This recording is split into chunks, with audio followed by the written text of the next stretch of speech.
tenemos la segunda clase del curso del módulo introductorio. Les recuerdo, yo soy el doctor González Valerga, Marcela de Sousa y Andrea Curia son las secretarias, y el otro director es el doctor Cairo, que ya está llegando.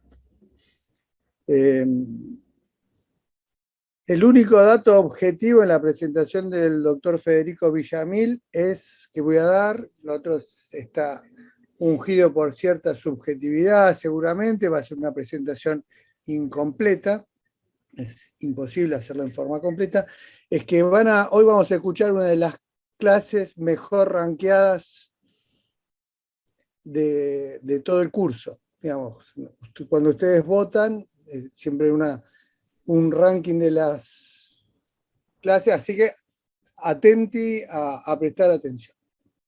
El doctor es uno de los expresidentes de nuestra sociedad, pero presidentes hubo muchos, líderes pocos, y el doctor seguramente es uno de los líderes de la hepatología argentina y latinoamericana, y es un hombre apasionado, trabajador, y un gran motivador, ustedes saben. Lo van a confirmar en minutos nada más. Todo lo que es posible académicamente, Federico hizo en el checklist todo, en lo asistencial, actualmente trabaja en el Hospital Británico, en el medio privado, y en el Hospital del Cruz, en el medio público, teniendo seguramente dos de los principales grupos de trasplante hepático de la Argentina, con una estadística más que excelente. En lo que es investigación, tendríamos que tener una clase solo para contar todo, pero desde la investigación donde cuenta cómo es la Argentina, desde el proyecto O'Brien, o cómo las poblaciones rurales de Tucumán no tenían hepatitis a cosas como el mel sodio. Y podríamos seguir hablando muchísimo, ¿no? de su faceta de investigación. Y es un gran docente, lo van a ver, y sobre todo un gran maestro, porque Fernando Cairo, Marcela son discípulos de él, y hay otros tantos como Andrea Ruff, etcétera, etcétera, y en el lugar donde vayan van a encontrar un discípulo de Federico que seguramente los deslumbrará con su capacidad. Y eso habla de su generosidad, ¿no? Generosidad de conocimiento y todo. Fue de los que, como Julio César fue, Vini Vidi Vinci, estuvo en Estados Unidos, fue exitoso y por suerte volvió a la Argentina, y además es el único argentino que puede decir que fue presidente de la Sociedad Internacional de Hígado. Sí. Como decíamos, un apasionado, incansable, muy trabajador. Marcela debe ser, por momentos, fatigará, supongo, porque a veces nosotros, digo, ¿cómo hace este hombre para tener este ritmo de trabajo? Me imagino a los que trabajan todos los días con él, y como frontal, como era en la cancha de rugby, lo es acá. Uno puede estar de acuerdo o no con Federico, pero seguramente él va a dejar claro lo que piensa. Muchos de los que estamos acá, y espero que muchos de ustedes, si les bajaron la guardia en la motivación de lo que es la hepatología, o están con dudas de ser hepatólogos, muy probablemente lo sean después de esta clase. Así que, don Villamil, métale.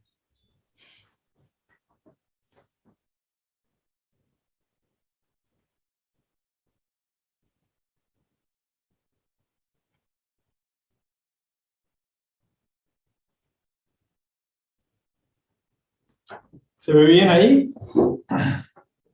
Súper, súper, Federico. Sí.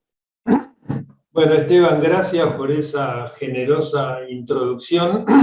Me gusta lo del ranking del curso. Espero que no sean los mismos encuestadores de las elecciones que hacen esos rankings, pero igual te lo agradezco. Bueno, yo he dado esta conferencia por muchos años, ya no sé cuántos, y en realidad cuando esta conferencia duraba el doble, yo podía hacer una especie de resumen global de lo que es el ABC de la histología hepática.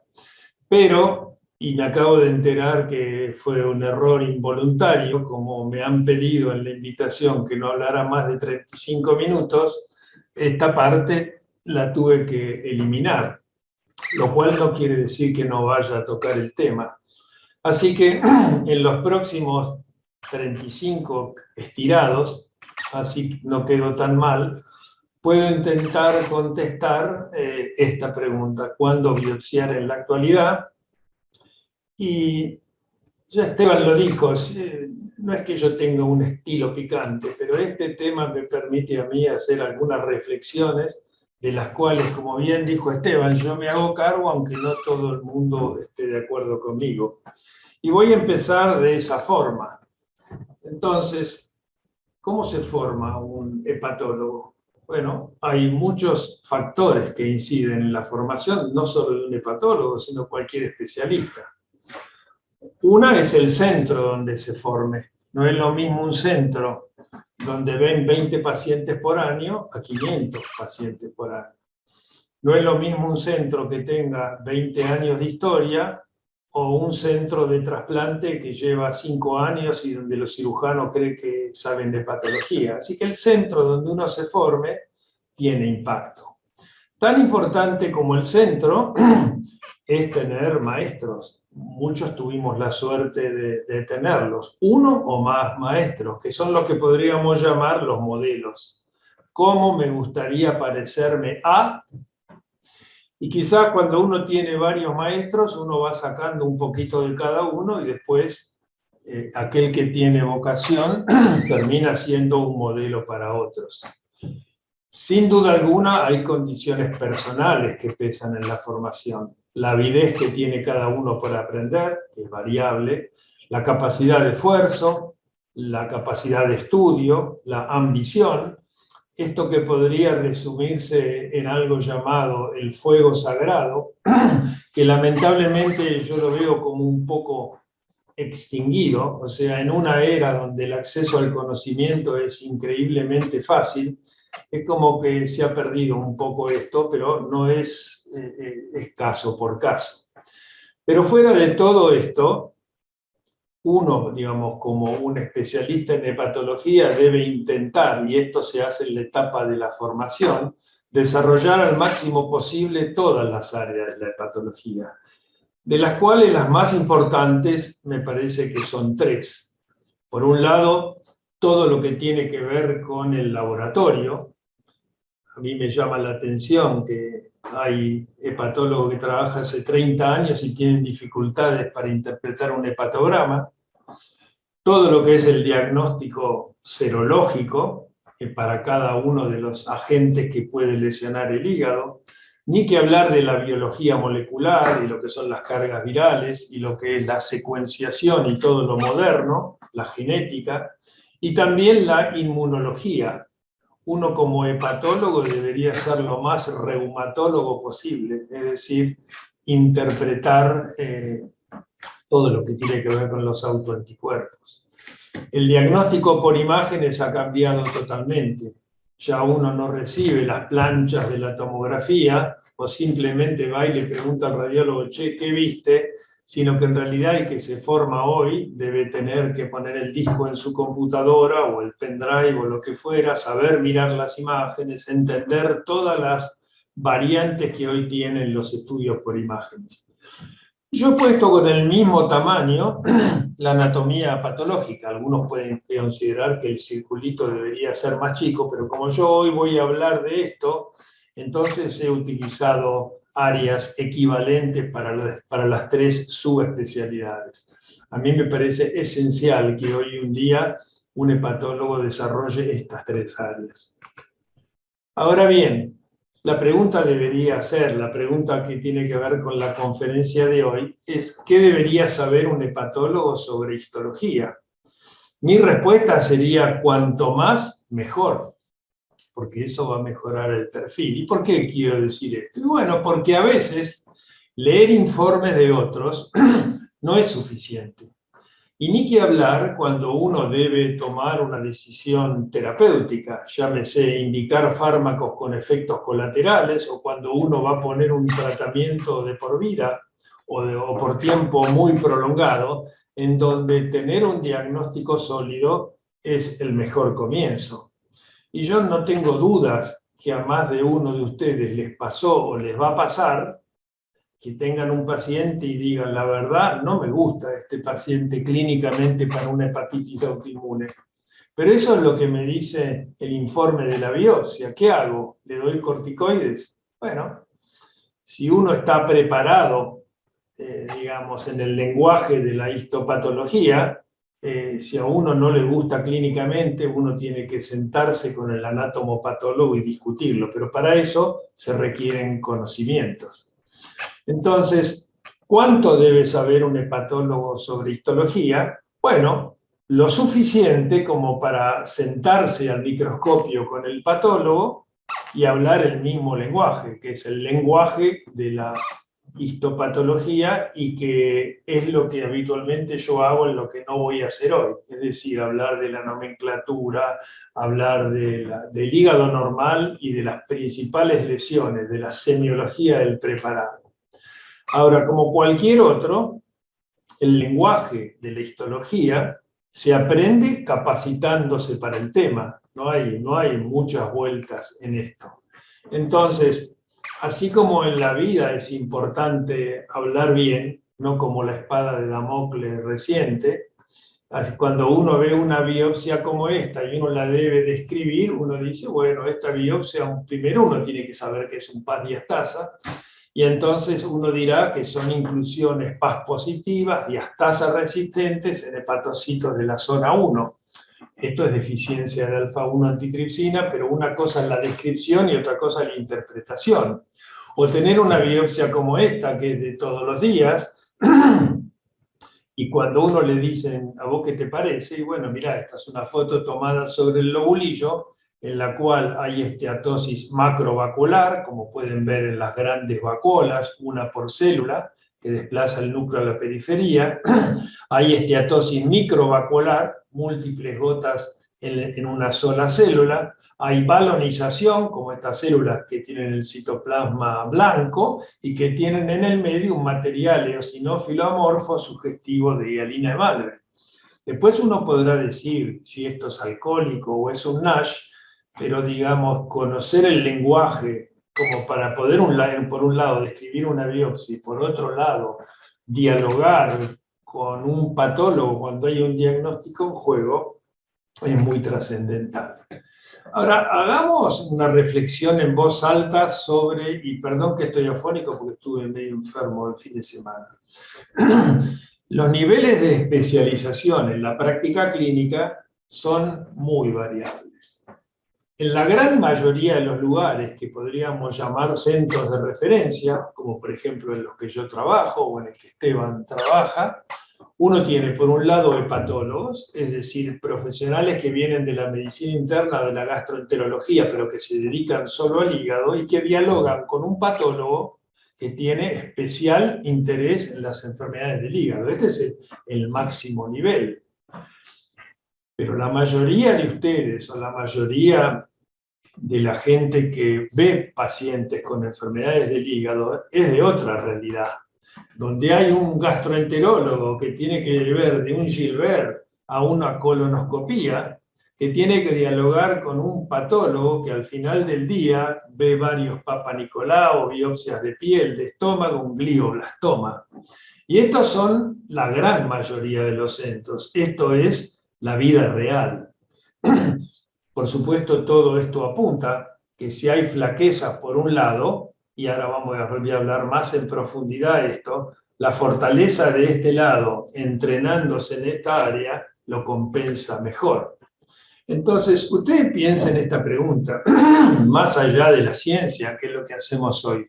¿Cuántos patólogos de Argentina pueden sobrevivir si trabajan solo en una subespecialidad? Patólogo de cerebro, patólogo de hígado, por ahí de riñón es un poco más frecuente. Porque para ser patólogo de hígado, uno tiene que trabajar en un centro de gran volumen, porque si uno no tiene volumen, como son, por ejemplo, los centros de trasplante hoy, aunque no específicamente, porque hay centros que tienen patólogos de hígado y no tienen trasplante. El mejor ejemplo es en clínicas, donde trabaja Alejandra Abanina, pero ustedes pregúntenle a un patólogo si puede sobrevivir haciendo esto más allá de la ciencia. Y entonces, este es un diálogo que me imagino entre ustedes, los que están hoy escuchando esto, entre un alumno que se recibe, termina el curso bienal, le dan el diploma, un ramo de rosas y lo felicitan, que le dice a su patólogo del Hospital General: mirá, te va a entrar la biopsia de un paciente mío que creo que tiene una superposición entre CBP y hepatitis autoinmune Chasulier 2. El patólogo, que viene de un día complicado donde lo putearon todos los especialistas porque vio biopsias de estómago, de pulmón, de riñones y lo que sea, lo va a mirar, ni siquiera le va a decir nada y les va a contestar con un gesto, porque esta es la realidad. Para un patólogo que ve 10 biopsias por año, ustedes le traen un cuestionamiento así y parece un chiste, que te recontra es la respuesta. Por lo tanto, y voy a empezar por el final, esto sería un slide para el final, que expresa mi punto de vista, y es que los residentes y los fellows, o como lo quieran llamar, cualquiera que se entrene y termine recibiendo un título de patólogo clínico, deberían completar durante su formación un entrenamiento específico en histología hepática, quizás rotando por patología. Digamos que en cada lugar uno podrá adoptar la estrategia que le resulte mejor. Y el segundo punto que a mí me parece es que si uno va a obtener el título de patólogo, no debería obtenerlo si el candidato no ha hecho biopsias hepáticas, porque a mí me podrán venir con el verso de lo no invasivo, pero lo no invasivo es súper importante, pero no es lo único, y como les voy a demostrar hoy, hay circunstancias en las cuales la biopsia hepática es imprescindible. Por lo tanto, hacer menos biopsias no significa no hacerlas, y menos de que uno no se entrene, o tener una conducta autoinmune como es regalarle las biopsias a los radiólogos, de lo cual también voy a hacer algún comentario. Así que voy a empezar ahora más de lleno en el tema. En primer lugar, haciendo un poquito de historia. Hacer una biopsia hepática no es muy original, porque Ehrlich hizo la primera en el año 1883. En 1923 se hizo la primera biopsia hepática, y la técnica que usamos hoy, no respire, es la técnica de Giorgio Menghini en el año 1958, o sea, hace más de 60 años. No voy a entrar en nada de la técnica, solamente decir que hay distintas formas de obtener la muestra. La clásica biopsia hepatológica, que es la biopsia percutánea con marcación ecográfica, que en realidad no es marcación, sino que, perdón, es marcación y no dirigida por ecografía, porque solo se requieren biopsias dirigidas en lesiones focales. Simplemente el ecografista le dice: entra por este espacio, acá vas bien. La laparoscopía fue una escuela en la Argentina, con un líder que fue Arturo Jorge Mendoza. Jorge Findor en el Clínicas también le gustaba mucho la laparoscopía.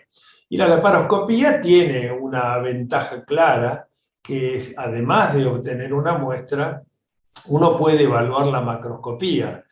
Y esto se hace importante en el caso de que la muestra no sea suficiente, y entonces cuando uno ve un hígado así, dice: esto es una cirrosis. Y si uno tiene una hipertensión portal no cirrótica y ve un hígado nodular, podrá plantear mejor el diagnóstico de hiperplasia nodular degenerativa. Y cuando un paciente tiene ascitis, no hay mejor estudio invasivo que la laparoscopía, porque además de mirar el hígado, uno puede mirar y biopsiar el peritoneo. Y una tercera muestra, en la cual en Argentina está bien desarrollada, con Juan Carlos Bandi, con Julio Gorobiov, con Luis Colombato, que son todos pertenecientes a la mafia de hipertensión portal. Bueno, ellos han desarrollado todo lo que es la vía suprahepática, y en este caso, más allá de que yo voy a seguir discutiendo que la muestra no suele ser mejor que las percutáneas, o suele ser inferior, tiene la gran ventaja de que permite medir la presión portal y además se puede hacer con cualquier coagulación. Pero más que la forma en cómo se toma la muestra, lo que es importante es el tamaño de la muestra, porque los errores de muestreo son muy frecuentes y en general cuando uno tiene una biopsia muy chica es mejor no decir nada, decir el material es insuficiente, que tratar de sacar conclusiones con un espacio porta. Recuerden que material insuficiente es cuando el tejido es muy pequeño, pero está también el llamado material inadecuado. Si uno tiene un cilindro grande pero no tiene espacio porta, bueno, esa biopsia es inadecuada para hacer diagnóstico. La muestra ideal es aquella que contiene por lo menos 6 a 10 espacios porta evaluables, o sea, que están como estos espacios porta acá en el medio del parénquima y no en una superficie de corte como es el borde. Y no puedo dejar de decir también que en general los radiólogos y los cirujanos son los que obtienen las peores muestras. Los radiólogos, porque usan una trucat muy fina, en donde sacan un choricito largo que no tiene espacio porta, porque es lo que se usa para biopsiar nódulos, y los cirujanos porque creen que una biopsia hepática tiene más riesgo que un aneurisma cerebral. Entonces terminan sacando muestras chicas y subcapsulares que son las peores, porque cuando uno biopsia la zona subcapsular, un hígado normal parece cirrótico por los septos de colágeno que entran en el tejido. Así que el tamaño de la muestra es muy importante. Pero ya no es nuevo, ya de hace unos años, hemos ingresado en la era del diagnóstico no invasivo, entendiendo como tal procedimientos que no requieren insertar un instrumento a través de la piel o en una abertura corporal, como sería una endoscopía. Y hoy tenemos múltiples scores o fórmulas, yo reconozco que uso pocas, combinando prácticas de laboratorio o imágenes. Esta tiene que ver con el sodio y esta es simplemente una parodia de las fórmulas. Pero no cabe ninguna duda que todos estos procedimientos no invasivos tienen muy buena tolerancia, es su gran ventaja, son seguros, nadie sangra por una fórmula, son fácilmente aceptados por los pacientes y quizás lo más importante, que son repetibles las veces que se considera necesario. Un buen ejemplo es que, a pesar de que a OSDE y a otras obras sociales no les gusta, los pacientes con cirrosis tendrán screening para cáncer, pero tendrán un FibroScan anual para ver la progresión de la cirrosis. Es solo una cuestión de tiempo. Así que no cabe duda del gran valor del diagnóstico no invasivo. Pero claro, los extremos nunca son buenos. Y hace ya unos años, en algunos de los congresos de la especialidad, con el advenimiento de los biomarcadores, es decir, cosas que uno puede medir en la sangre, como por ejemplo para evaluar la fibrosis en forma no invasiva, todo esto se pensó que iba a ser el gran avance, al igual que el FibroScan, que ya es un método físico, pero va en la misma línea. Son métodos no invasivos para evaluar la severidad de la fibrosis en prácticamente todas las enfermedades hepáticas. Y entonces, de alguna forma, se le dijo adiós a la biopsia. Hubo mucha gente contenta con esto. Pero el mundo está lleno de paradojas, y para esto la mayor paradoja fue el NASH. Porque resulta ser, como ustedes saben hoy, que debe haber, no sé, 10 o 15 o más drogas en fase 3 de investigación para el NASH con fibrosis. ¿Y qué es lo que pasó?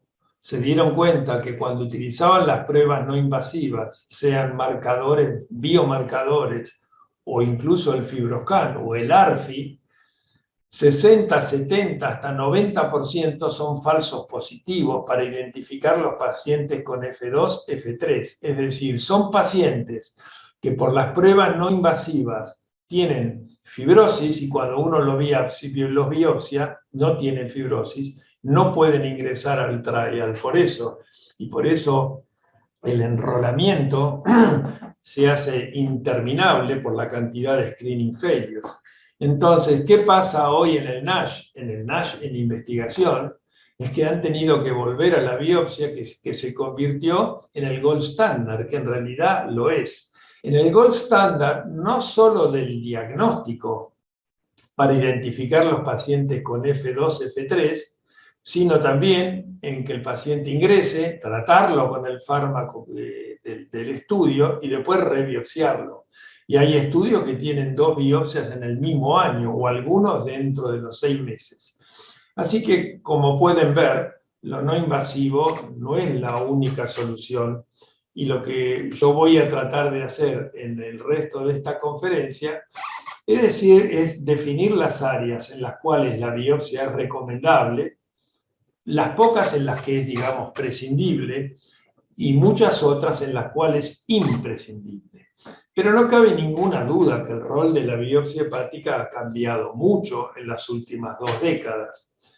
Cuando yo me formé, incluso algunos no tan veteranos como yo, como Esteban, la biopsia se indicaba para hacer diagnóstico de la mayoría de las enfermedades del hígado. Incluso hacíamos inmunohistoquímica para B o lo que fuera, porque no solo no existía el FibroScan y los métodos no invasivos, sino que tampoco existía el diagnóstico serológico y virológico que tenemos hoy. Entonces, si uno quería saber si un B replicaba, tenía que hacer un antígeno core en tejido, y hoy con una carga viral es mucho más específico. Por lo tanto, en el presente, las indicaciones diagnósticas son selectivas, pero como les voy a mostrar y como mencioné recién, en algunos casos la biopsia hepática es imprescindible. Entonces vamos a ir uno por uno en una lista de las enfermedades más comunes que a ustedes les va a tocar ver en su práctica clínica, y viendo en cada una de ellas cuál es el rol de la biopsia. Empezando por la más prescindible, que es la hepatitis C. Uno podría decir, sin temor a equivocarse, que en la hepatitis C el FibroScan prácticamente ha reemplazado a la biopsia, al punto tal que ni las obras sociales lo discuten, a la indicación de FibroScan en la hepatitis C. However, no todo es tan claro como parece. Y yo les voy a mostrar un caso de la vida real, un caso de una señora que todavía atiendo. Esta señora se había hecho una biopsia hepática en el 2009 por hepatitis C y tenía un F1. Y en ese momento, con un F1, como teníamos solo venenitos para tratarla, la respuesta fue, mire, espere, con un F1 tiene una década por delante, están llegando los nuevos antivirales, espere. Pero un día, una de las empresas farmacéuticas hizo una feria de FibroScan. Venga, se haga un FibroScan. Esta señora se tentó y fue. Y entonces, en el 2016, a los 7 años de esta primer biopsia, le dijeron, usted tiene cirrosis. Ella me consultó y le digo, mirá, esto no es la historia natural de la hepatitis C, y además vos no tenés una directora de escuela, vos no tenés ningún cofactor que haga que una enfermedad así evolucione. Entonces, la mandé a un operador de mi confianza, como ustedes lo tendrán también, que en este caso es el operador 2, me llamó por teléfono y me dijo, Federico, mira, está igual que antes, tiene F1. La señora se quedó tranquila, le vino bárbaro porque con el F4 le dieron la medicación y se curó, hizo una respuesta viral sostenida. Pero un año después fue a su prepaga, quería hacerse socio de un plan de salud, dijo, mire, yo tengo una hepatitis C curada, no cirrótica, le dijeron sí, pero nosotros tenemos que estudiarla. Le hicieron un FibroScan, le dijeron tiene F4. Yo vuelvo a mandarla al mismo operador de acá arriba y me dice, no, eso no es así, tiene F1.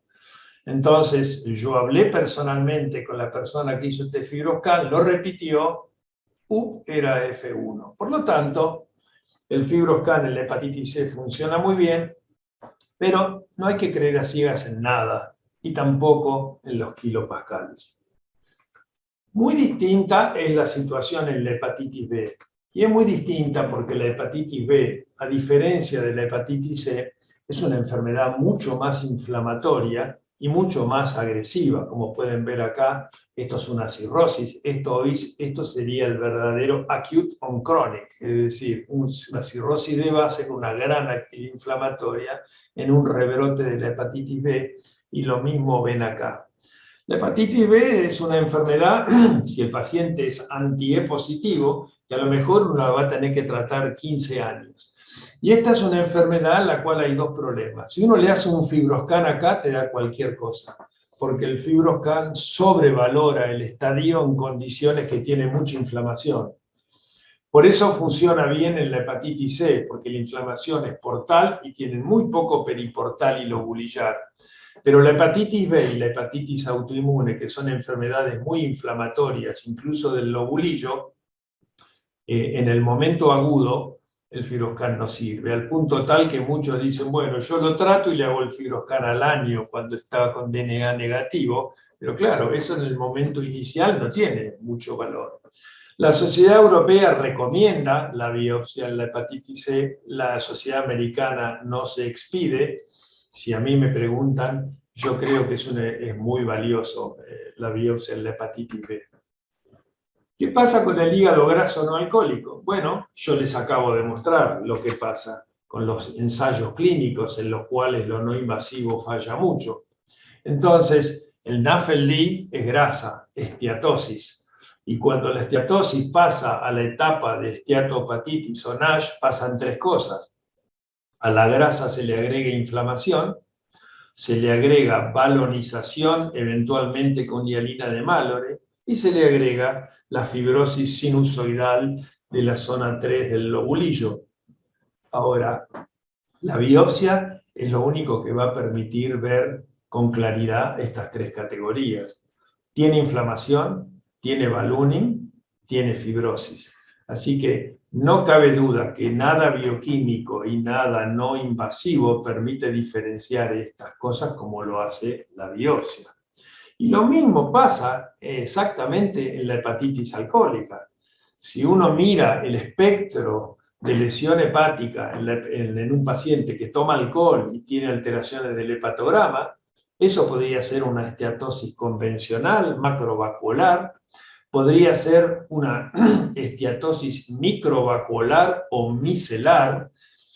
Estos artículos fueron publicados hace algunos años por un colega con el que yo compartía la oficina en Los Ángeles, llamado Kazikazu Uchida, gran amigo Kazu, y él lo llamó Foamy Fatty Degeneration del alcohólico, que es una forma de hígado graso que se presenta clínicamente como una hepatitis alcohólica. Nadie vive o se muera porque tenga megamitocondrias, pero bueno, esto es lo que puede mostrar la biopsia, y ni que hablar del espectro de la hepatitis alcohólica, con toda la parte celular, otra vez un hepatocito balonizado con hialina de Mallory, con la corona de Polis, lo que ha sido llamado el complejo alcohólico. Pero lo más importante que tiene esta enfermedad, que es el grosero depósito de colágeno sinusoidal, o incluso centrolobulillar, como si fuera una enfermedad veno-oclusiva por alcohol. Entonces, si uno hace una ecografía, un fibroscan, los análisis, debería decir el paciente tiene daño hepático por alcohol, pero la biopsia es lo que va a decir en cuál de estas categorías está. Así que al igual que en el hígado graso no alcohólico, la biopsia tiene un claro rol si uno quiere saber bien lo que le pasa y la severidad. La hepatitis autoinmune yo diría que es altamente recomendable y por no decir imprescindible. En primer lugar, la hepatitis de interfase, o PIS-1000 necrosis o necrosis en sacabocado, es lo que hace que una enfermedad sea mucho más progresiva que otra. Yo les decía antes que la hepatitis C se caracteriza por tener mucha inflamación portal, pero muy poca periportal y lobulillar. En la hepatitis B, las cosas se inclinan un poco más hacia la interfase, pero en la hepatitis autoinmune es la enfermedad en la cual la hepatitis, la hepatitis periportal va disecando el lobulillo y forma todas estas rosetas que también se ven acá. Y entonces, si ustedes miran las definiciones del Grupo Internacional de Hepatitis Autoinmune, debo aclarar que nunca las usé en mi vida, salvo en alguna publicación para decir cumple el score de tanto. En todos esos scores, la hepatitis de interfase es parte de la definición.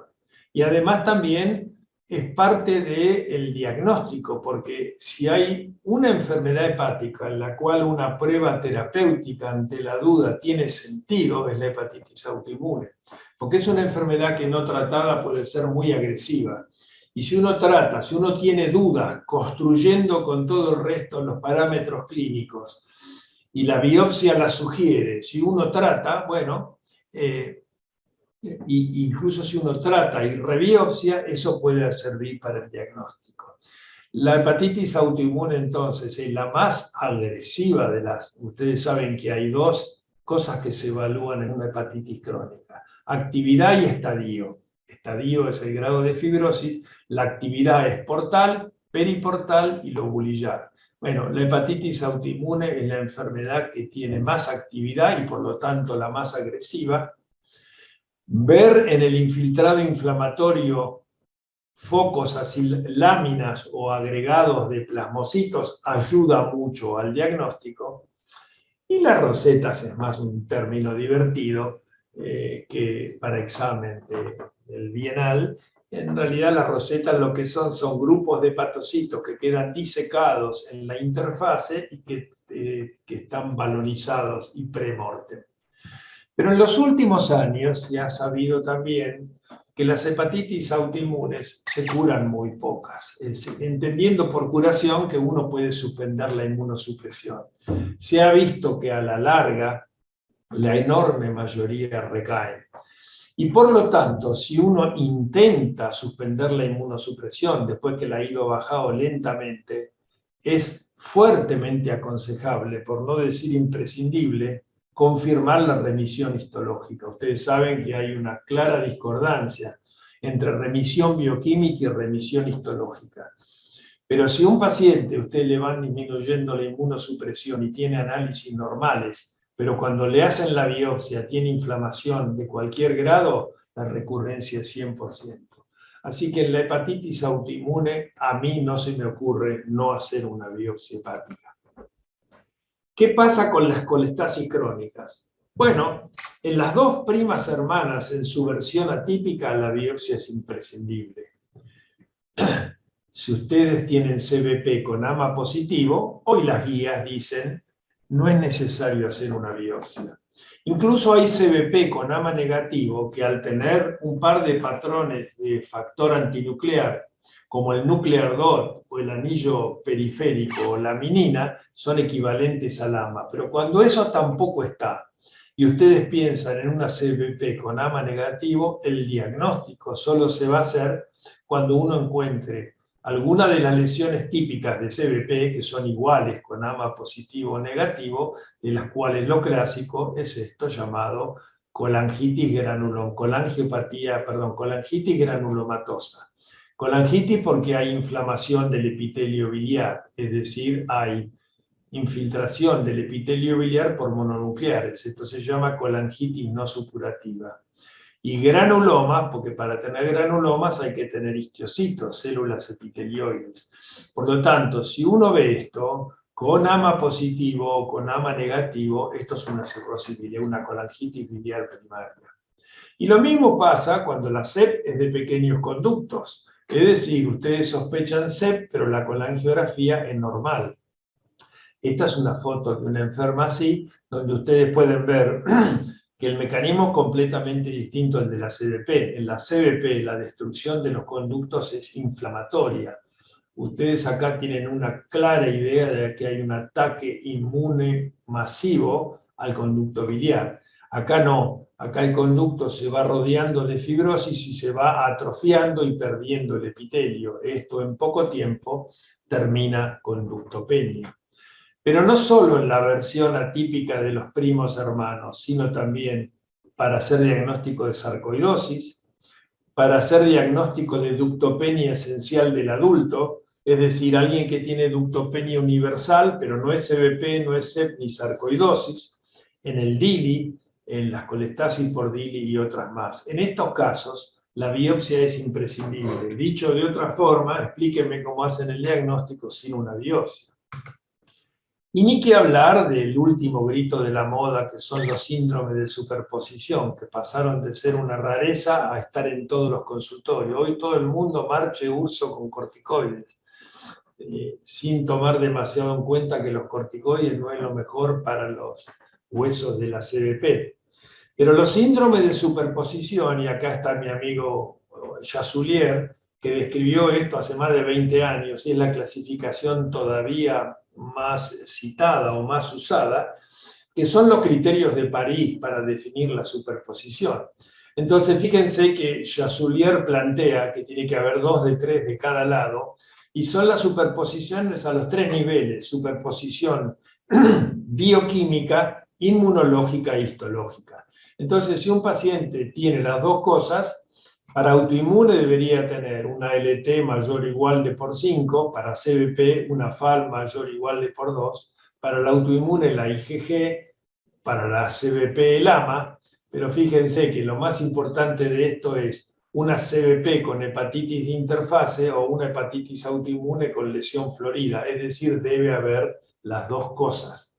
Entonces, para hacer diagnóstico de superposición, y ni que hablar para indicar el menú de moda que es urso y corticoides, uno debe tener por un lado esta hepatitis de interfase, inflamación que deja el espacio porta y se mete en el lobulillo, y lo que les dije antes, la lesión florida o colangitis granulomatosa. Nuevamente, infiltrado, inflamación portal densa, generalmente con una placa limitante intacta, el componente granulomatoso y la colangitis no supurativa.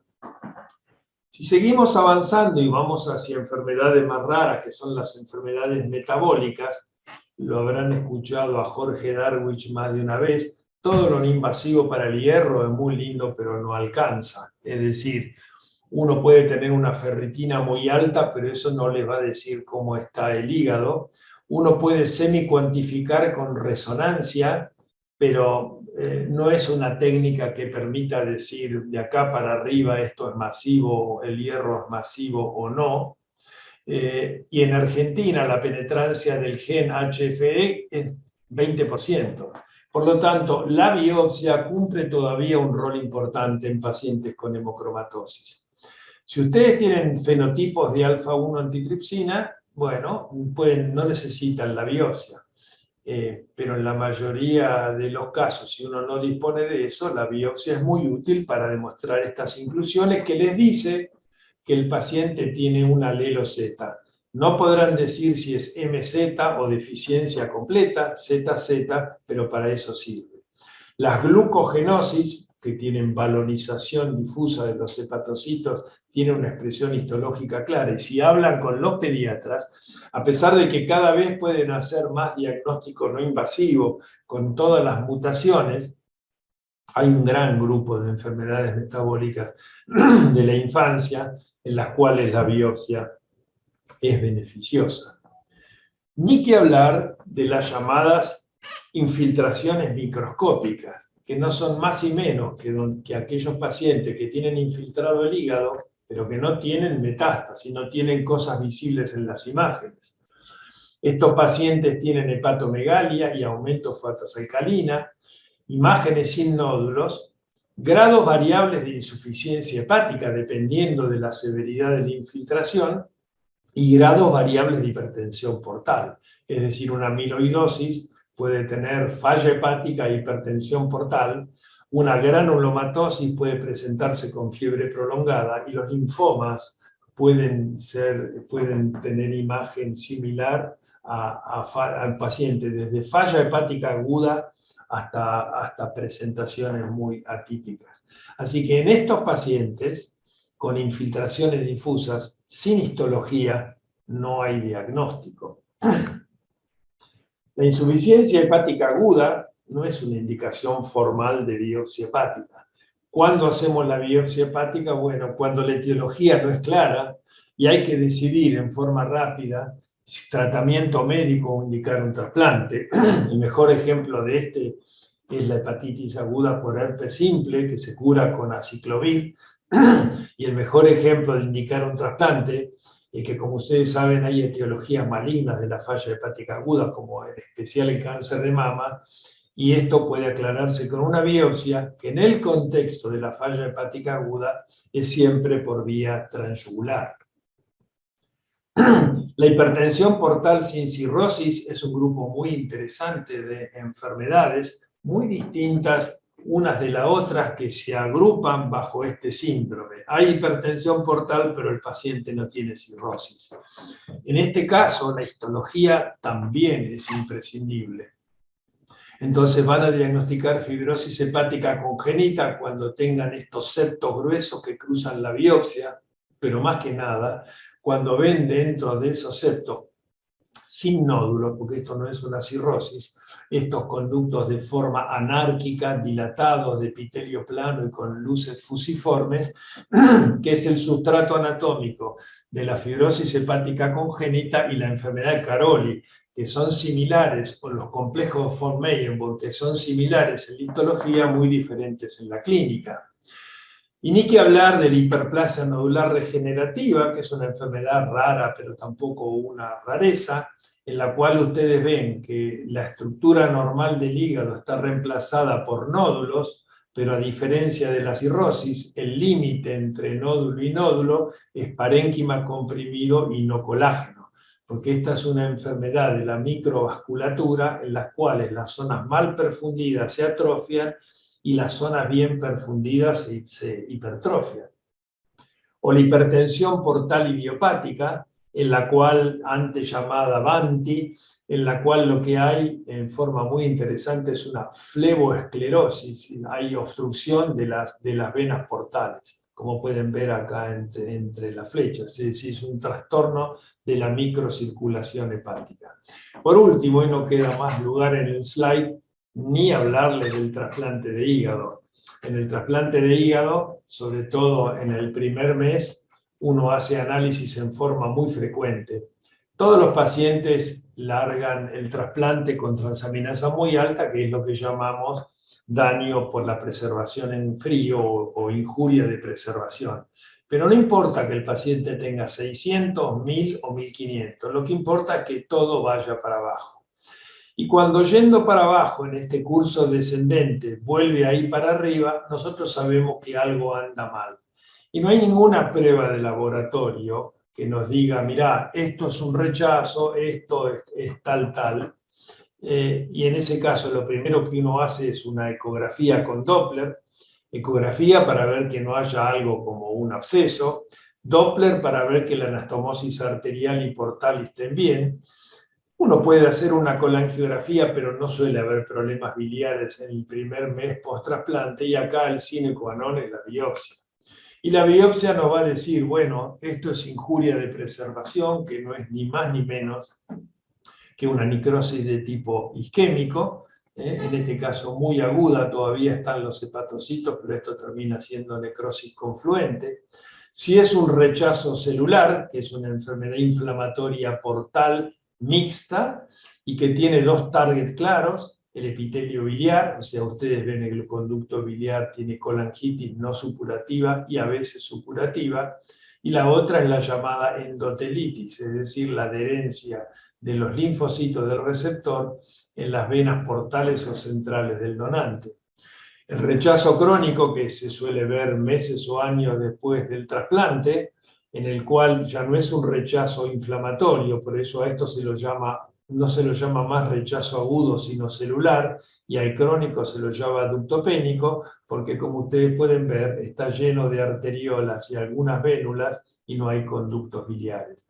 Y por supuesto, está toda la patología del huésped inmunosuprimido, en la cual, entre otras cosas, puede haber infección por citomegalovirus, en donde uno generalmente ve un microabsceso, un agregado de polinucleares, y luego en el medio un hepatocito con las clásicas inclusiones citomegálicas. Esto hoy se ve poco, porque con las cargas virales uno detecta la infección por CMV en un estadio no tan avanzado como esto y uno lo trata precozmente.